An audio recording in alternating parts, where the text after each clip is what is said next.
Living at home with my folks till I was 25 wasn't something I planned out like some strategy, it just felt right, you know? We were tight, like, really tight. Some folks get antsy to bolt the moment they hit 18, but not me. My parents' place was more than just a house, it was home in the realest sense. Didn't see much point in changing that. Then, life threw a curveball. Losing them both to the pandemic felt like someone ripped the ground right out from under me. Suddenly, I was staring at this gaping hole in my life, trying to figure out what comes next.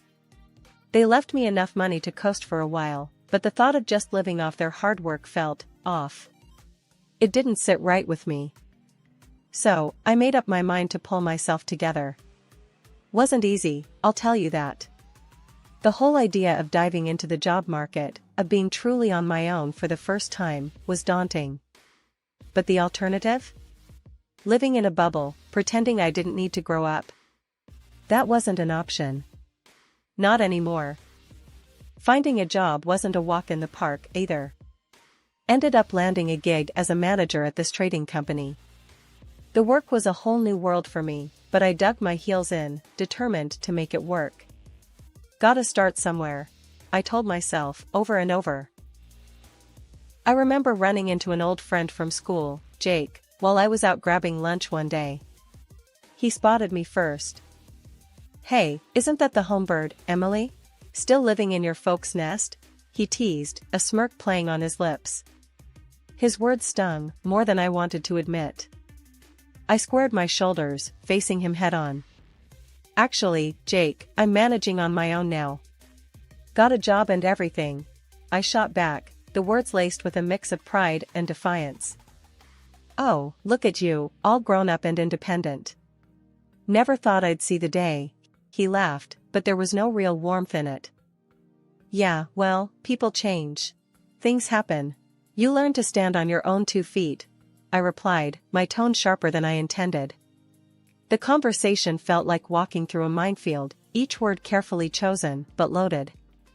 Jake shrugged, the conversation clearly not going the way he expected. "Fair enough. Good for you, Emily. Really." We parted ways shortly after, the encounter leaving a sour taste in my mouth. It was a reminder of how far I'd come, sure, but also of how much further I had to go.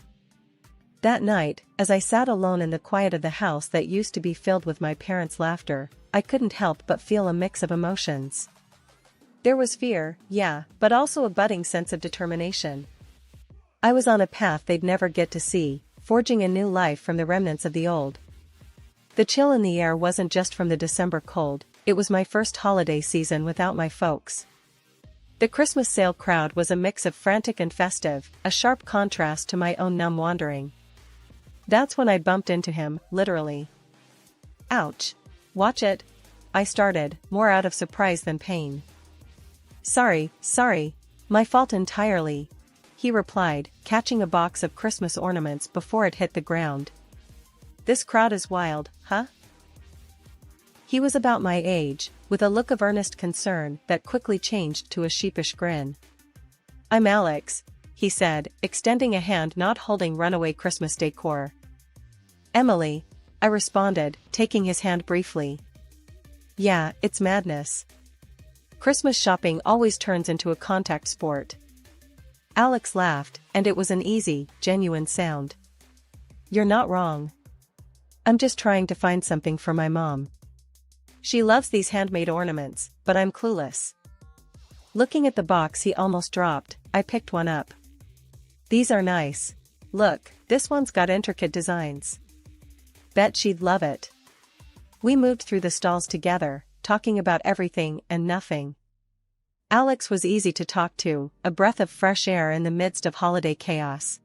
"So, Emily, what brings you here? Looking for anything in particular?" he asked, as we paused by a stall selling handmade scarves. "Just trying to feel, I don't know, festive, I guess? My parents, well, it's just me now. Holidays feel different," I confessed, surprised at my own honesty. Alex's expression softened. "I get that. Holidays, they can be tough. But hey, we find new ways to make them ours, right? Yeah, right. I agreed, finding comfort in his understanding. We ended up spending the afternoon together, finding gifts and sharing stories. As the sun began to set, casting long shadows between the stalls, Alex turned to me. Hey, Emily, would you maybe want to grab a coffee? As a thank you for helping me survive this shopping ordeal and, well, for the company, he suggested, hopeful but clearly trying to play it cool. I thought about it. My instinct was to retreat, to go back to my quiet, solitary world. But something about Alex, his easy kindness, and his understanding, made me want to say yes. Sure, Alex. I'd like that. Coffee sounds perfect, I replied, feeling a spark of something warm in the cold evening air. As we walked toward the nearest cafe, I couldn't help but think that maybe, just maybe, this Christmas would mark the beginning of something new. Not just surviving, but maybe starting to live again. A couple of months down the line, Alex decided it was high time I met his folks. I was a bundle of nerves, hoping to make a good impression. Their welcome was polite, but I could feel the chill through their smiles. We were barely through the door when the questioning started. It was like stepping into the ring, except I wasn't prepared for this kind of bout. So, dear, Alex tells us you lost your parents recently. That must have been tough, his mom began, her tone soft but probing. Yeah, it was a rough patch. Still is, sometimes, I admitted, fidgeting with the hem of my shirt. The conversation felt too personal, too soon. And what about work? Alex mentioned you're in trading? How's that treating you? His dad chimed in, his curiosity not quite matching the warmth supposed to accompany such questions. It's going good. Keeps me on my toes, I responded, trying to keep the unease out of my voice. Must be quite the lucrative field, eh? What kind of figures are we talking about? His mom's question hit me like a cold splash, too forward, too soon. I glanced at Alex, hoping he'd throw me a lifeline. The look on my face must have said it all, because he quickly jumped in. Mom, Dad, come on, let's not grill her about money. That's not important, Alex said, his tone firm yet respectful. I could have hugged him right then. Despite his intervention, the evening carried an undercurrent of unease. After we left, I couldn't shake the feeling that I hadn't measured up to their expectations. In the car, the silence was heavy until I couldn't take it anymore. Alex, do you think your parents didn't like me? The words tumbled out, laced with worry. Alex took my hand, giving it a reassuring squeeze. Hey, don't worry about it. They're just protective, you know? Give it some time. They'll see how amazing you are, just like I do. His words were meant to comfort, and a part of me wanted to believe them. But the doubt lingered, a shadow on what should have been a straightforward step forward in our relationship. Settling into married life at my place was like a dream for the first 6 months. Me and Alex, we were in our little bubble of happiness. Sure, his mom, Mrs. Thompson, didn't exactly warm up to me, always poking at my cooking, my cleaning, even how I dressed. But since they lived a good drive away, those jabs were few and far between. We managed. Then one evening, Alex came home looking like he'd lost his best friend. Babe, I've got to head out of town for work. 2 whole months, he said, barely meeting my eyes. My heart sank. 2 months? That's ages, Alex. What about us? He ran a hand through his hair, stress written all over his face. I know. It's the last thing I want, but I don't have a choice. And there's more, my mom's in the hospital. Heart problems. Hearing that about Mrs. Thompson, despite our rocky relationship, I couldn't help but feel worried. Oh, Alex, I'm so sorry. Is she okay? They're not sure yet. She might need surgery, he replied, his voice cracking a bit. Without a second thought, I said, I'll look after her while you're gone. She'll need someone, right? Alex looked at me, a mix of surprise and gratitude in his eyes. You'd do that? After everything? I nodded. Of course. She's your mom. The next day, I took a day off and headed to his parents' place. Mrs. Thompson was already home from the clinic, looking frail, but stubborn as ever. "Emily, what are you doing here?" she asked, eyeing me like I might steal the silver. "I'm here to help out.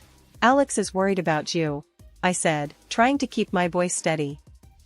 She huffed, settling back into her chair. "Well, I don't need babysitting, especially not by you." I bit back a sharper reply. "I know you don't. But I'm here to help, with cooking, cleaning, whatever you need." Mrs. Thompson squinted at me, as if trying to figure out my angle. "Fine. But I like my meals on time and my house spotless. And don't think you can dress like a slob here." I forced a smile. "Understood." Those weeks turned into a trial by fire. I cooked, cleaned, and did my best to keep things running smoothly, all under Mrs. Thompson's critical eye. Every dish I made was either too salty or too bland, every room I cleaned missed some speck of dust only she could see. One evening, as I was scrubbing the kitchen counter for what felt like the 10th time, she walked in, watching me like a hawk. "You missed a spot," she said, pointing to a corner so far back it would require me to grow an extra arm to reach it without moving everything off the counter. "Mrs. Thompson, I'm doing the best I can," I said, my patience wearing thin. She snorted. "Clearly, your best isn't good enough." I took a deep breath, counting to 10 in my head. Alex was counting on me, and I wasn't about to let him down, no matter how much his mother pushed my buttons. "Is there anything else you need before I go to bed?" I asked, keeping my tone polite. "Just make sure you're up early to start breakfast. And try not to burn the eggs this time," she replied, turning on her heel and leaving me to my thoughts. Life at my in-laws became more of a boot camp than a recovery ward pretty fast. Every day, it was like waking up to a new list of demands from my mother-in-law. And every evening, I juggled my job and her endless requests that just piled up, one on top of the other. "Can you fetch me the remote?" "It's just there on the coffee table," Mrs. Thompson would say, pointing at an object mere inches from her hand. The first few times, I didn't mind. But then, it became a routine, her asking for things she clearly could get herself. Cooking dinner turned into a tactical mission, trying to remember all of her dietary whims. "I only eat organic greens, you know. And the chicken needs to be cooked just so," she'd instruct, her voice carrying that tone that said any deviation would be unacceptable. Evenings, the only time I could catch my breath, were hijacked by the blaring TV. Mr. Thompson had a thing for action movies, the louder, the better. There I was, exhausted, trying to find some peace, but instead, getting a front row seat to explosions and car chases. "You know, Emily, ever since you married my son, my health has just gone downhill," Mrs. Thompson threw at me one evening, out of nowhere. Her words stung, especially since I was bending over backward, trying to make her life easier. I tried to keep my cool, but it was getting tougher. "I'm really trying my best here, Mrs. Thompson. I don't see how my being with your son is causing your health issues." Her lips pursed into a thin line, clearly displeased. "Well, if you can't see it, I'm not sure how much help you are here." I was at my wit's end, dreaming of my own bed, my own kitchen, my sanctuary. But then, Alex called. "Babe, I'm so sorry, but I'm stuck here for another 2 months. The project's just not wrapping up as we expected." Hearing his voice, tired and strained, I wanted to be strong, to not add to his stress. "It's okay, Alex. We'll manage somehow," I said, trying to sound more confident than I felt. "Are you sure? Mom's not giving you a hard time, is she?" he asked, worry creeping into his voice. I paused, not wanting to worry him, but honesty won out. "It's been challenging. But I'm handling it. Focus on your work, love. We'll sort this out when you get back." After hanging up, I realized this was my battle to fight, at least for now. Mrs. Thompson and her demands, the never-ending noise, the blame, it was all on me to bear. But I couldn't help but wonder, how much longer could I keep this up? The strain at home hit a peak when Mrs. Thompson had another heart scare and ended up needing surgery. It was serious enough that I called Alex in a panic, and he rushed back home. Seeing him was a relief, but it was short-lived because work pulled him away again.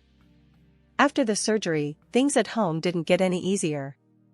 Mrs. Thompson came back needing more care than before. It was like looking after a child. She wanted help with everything, eating, dressing, you name it. And Mr. Thompson? He was no help at all. Instead of appreciating the effort, he complained, "You're always out. I end up cooking for both of us. What are we, chopped liver?" Then, Mrs. Thompson started with her threats, saying she'd tell Alex I was neglecting her, hinting he should leave me. "He'll listen to his mother. You'll see," she'd hiss, as if I wasn't already stretched to my limit. My patience was wearing thin, like an old pair of jeans about to tear at the seams. Mrs. Thompson's demands grew by the day, each one more unreasonable than the last. It felt like I was living in a pressure cooker, waiting for the whistle to blow.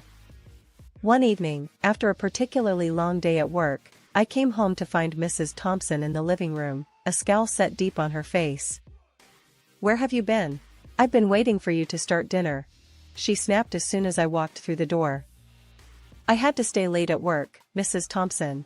I'm sorry." "I'll start on dinner right away," I replied, trying to keep my voice steady despite my frustration. "And make sure it's edible this time." "Last night's dinner was a disaster," she retorted, turning her attention back to the TV, which was, as usual, blaring at an ear-splitting volume. I wanted to scream, to let out all the frustration and exhaustion I'd been bottling up inside. Instead, I took a deep breath and walked into the kitchen, my hands trembling slightly as I began to prepare dinner. 2 weeks passed like that, and my obnoxious ward should have fully recovered by now. However, Mrs. Thompson remained weak. One day I got off work early. I was tiptoeing into the house, hoping for a quiet afternoon, but what I found was anything but. There was my mother-in-law, lively as can be, chattering away on the phone like she was at some high tea party. Yeah, I've got her wrapped around my finger. Just a little act here and there, and she jumps. Does everything for me. Even the little things I can do myself, she boasted to her friend, her laughter echoing off the walls. I stood there, frozen, key still in hand. The realization hit me like a truck. All this time, her needing help, her pain, a good chunk of it was just an act. A manipulative play to have me wait on her hand and foot. The anger bubbled up inside me, hot and fierce. I stepped into the room, unable to hold back. "Really, now? Is that how it is? Putting on a show so I do more for you?" I confronted her, my voice hard, the words tumbling out. She turned, the phone still clutched to her ear, her face a mix of shock and guilt. For a moment, she looked like she was caught in the headlights, then, quick as a flash, her demeanor changed. "Oh, you're home. Look at the time," she said into the phone, brushing off our confrontation like it was nothing. But it wasn't nothing. This was a game changer. I realized then that no matter what I did, it would never be enough. Not because I wasn't doing it right, but because the goalposts were always moving. "I can't believe you," I finally said, the disappointment heavy in my voice. "I've been breaking my back for you, and this is how you repay me? By lying? By manipulating?" Her response was cold, calculated. "I'm just making sure you're doing your part. After all, you married into this family. It's your duty." I didn't want to fight, but I couldn't let this go. "I've had it, Mrs. Thompson. I'm leaving this house," I said, my resolve hardening. Before I knew it, she was on her feet, fury in her steps as she snatched my phone from the kitchen counter.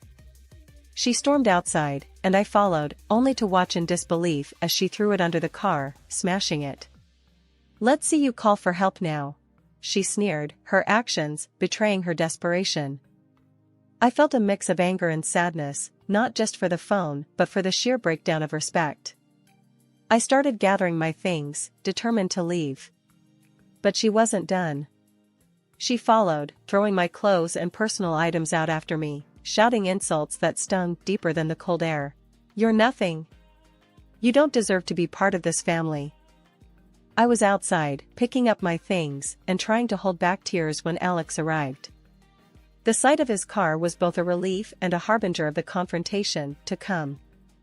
"What's going on here?" Alex demanded, his eyes darting between his mother standing at the doorway and me, a mess on the driveway. "She's crazy, Alex. She's been lying about how sick she is. And now this." I gestured to the scattered belongings and my destroyed phone. His gaze shifted to his mother, searching for a denial that didn't come. "Mom? Is this true?" Mrs. Thompson's facade crumbled, but her defiance didn't. "She was never good enough for you, never good enough for our family." Walking into his parents' house, Alex was a storm dressed in human skin. His face was set, his jaw tight, ready to confront the hurricane his parents had brewed. "I can't believe what I've been hearing and seeing. How could you?" Alex started, his voice heavy with disappointment and anger. His mom, Mrs. Thompson, shot back. "Oh, now you're going to believe her over your own mother? She's turned you against us, filled your head with lies." "That's enough, Mom." Alex's voice cut through her accusations like a knife. "I've seen the videos. I've heard the recordings. I've heard enough of your words about her. There's no denying what you've done." The color drained from Mrs. Thompson's face as realization sank in. Her bravado faltered, her usual sharp tongue suddenly heavy in her mouth. "And you," Alex turned to his father, "you just stood by? You let this happen?" Mr. Thompson shifted uncomfortably, the guilt evident in his avoidance to meet his son's gaze. Alex continued, his disappointment unwavering. "Did you know that she sold her parents' house to pay for your wife's operation? Because the insurance wouldn't cover it all? We were planning to build a new house, a place where we could all live together. But not anymore." The room went silent, the weight of Alex's words pressing down on everyone. Mrs. Thompson, tears streaming down her face, reached out. "Please, I didn't know. I can change. We can forget all this happened." But Alex was resolute. "It's too late for that. You've shown us who you really are. We're done here. I'm done." Mr. Thompson, realizing the magnitude of their loss, turned to his wife with a look of betrayal. "You foolish woman. You've ruined everything." As Alex and I walked out to the car, the finality of the situation settled in. We were leaving behind more than just a house, we were severing ties with a part of our lives that had turned toxic. Sitting in the car, about to start a new chapter, Alex took my hand. "I'm sorry it had to be this way. But we're going to start fresh, just the two of us." I nodded, feeling a mix of relief and sorrow. "Together," I affirmed, squeezing his hand back. We drove off, leaving behind the chaos, ready to build a new life on our terms, grounded in truth and respect, away from the shadows of manipulation and deceit. A month flew by, and finally, our new house was ready, a real beauty, if I do say so myself. Me and Alex, we put our hearts into making it a home, picking out every piece with care, making sure it all felt like us. We hadn't spoken to his folks since that day. Heard through the grapevine that his dad up and left, found someone new, leaving Mrs. Thompson to fend for herself in some small apartment. She tried reaching out, wanted to patch things up, but for us, that ship had sailed. Some wounds are too deep for sorries to heal. One evening, as we settled into our new living room, surrounded by boxes yet to be unpacked, Alex looked over at me with a smile that always made my heart skip. "So, babe, how do you feel about starting a family here?" he asked, his voice casual, but eyes filled with hope. I paused, the question hanging in the air like a promise. "A baby, here, with you? That sounds like the dream, Alex." He reached for my hand, his touch grounding. "I think we're ready to make new memories, good ones, in this place we built together." I nodded, the future suddenly blooming before us, filled with possibilities. "It'll be amazing. Our own little family." "Yeah," Alex agreed, a softness in his voice. Our own fresh start, away from all the drama. Just us and a new beginning. As we sat there, planning for a future filled with laughter and love, I couldn't help but feel a sense of peace. Despite the rocky road that led us here, we were building something beautiful on our own terms.